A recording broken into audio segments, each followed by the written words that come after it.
1934 Bugatti Atlantic. It's severely corroded.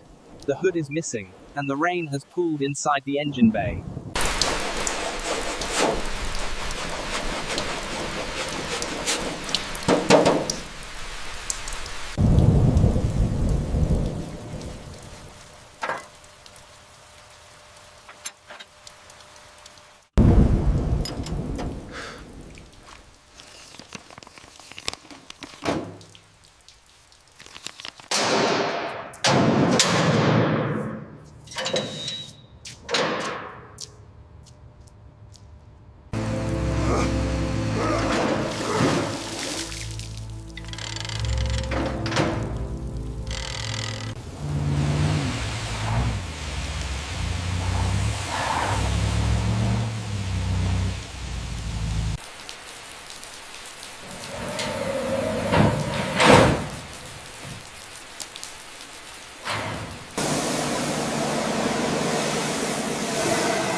And here she is, the culmination of all our hard work. The 1934 Bugatti Atlantic, fully restored and ready for the road.